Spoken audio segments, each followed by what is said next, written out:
I learned to deal with the ups and downs of life through dedicated long-distance running. Each step was timed with the steady beat of my heart and the rhythmic thud of my shoes hitting the ground. I had no idea that the constant demands of the sport were hurting my joints. My joints got weaker over time because of the constant repetition, hard training schedules, and rare injuries. This is what caused arthritis. It was hard for me to do easy things like walking because my legs hurt all the time.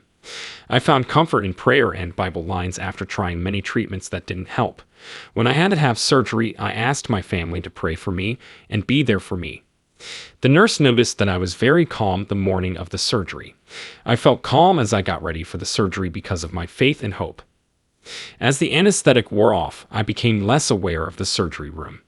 I felt pain and my heartbeat became uneven and it became hard for me to breathe. I didn't feel like I was connected to my body, and it was hard to open my eyes because I was scared and worried about having an allergic reaction or other problems. When I felt that weak, I wanted the doctor to move quickly to get my breathing and heartbeat back to normal. As silence surrounded me, my pain seemed to go away. When I woke up, I thought I was floating above my room. I could hear the doctor telling the nurse to get more blood bags, but I wasn't worried about how pale I looked. As I went past the boundaries, an elevator door opened in the hall. A doctor with a briefcase and a black jacket came out and talked to another doctor at the door to the operation room. I couldn't remember what they were talking about, but I knew it was something important. Then I felt like an unknown force pulled me through the hospital ceiling and into the air above the building. After leaving the hospital, I quickly moved through the city without feeling any wind. I went through a cave-like area until I saw a bright, small light ahead of me. When I got close to the light, I saw the back of a man. I followed him because my mind told me to. The man I met had long hair and wore a rough white robe and shoes. He smiled and waved at me. As I got closer, a deep sense of peace and joy came over me. His friendly, welcoming presence put me at ease, not far away or alone. He invited me to join a conversation about reflection.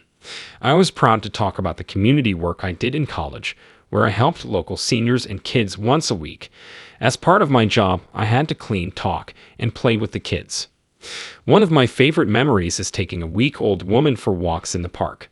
Those times, especially the ones that made my mom smile, taught me how great it is to help other people.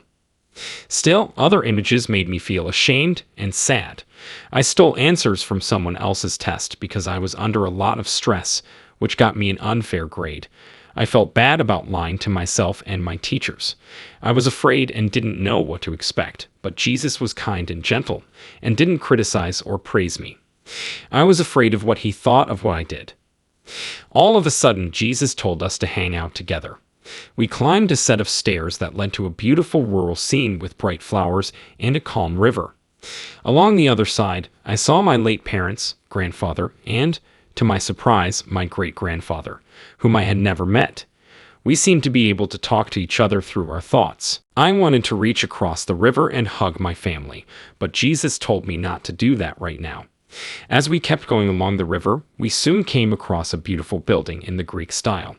It had a white exterior with big stairs and large columns, and on the inside, it looked like a huge library with all the books in the world.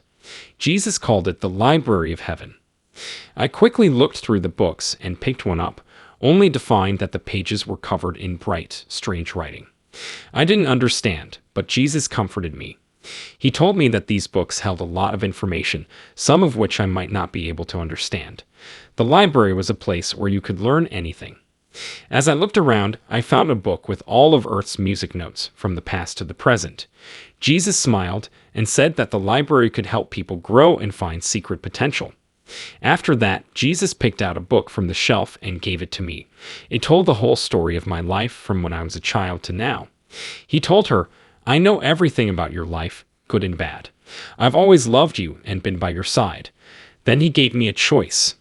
I could go back to Earth and keep going on my journey, or I could stay with him. I wanted to stay because being with him made me feel better in a way I had never felt before. Still, I had a strong desire to see my family once more. "Can I see them now?" I asked.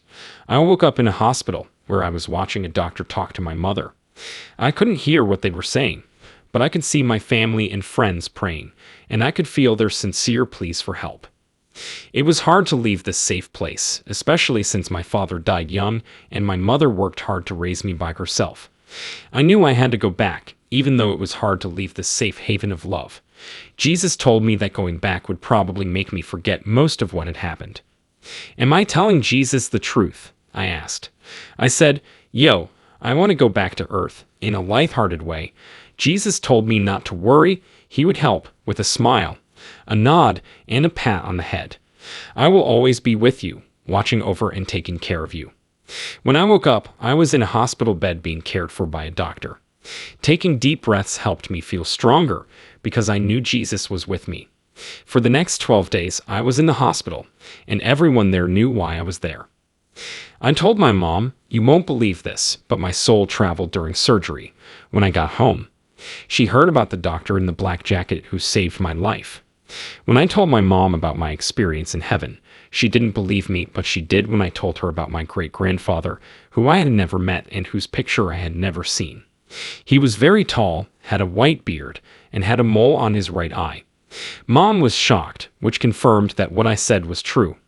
Even though she was scared, she now believes in heaven.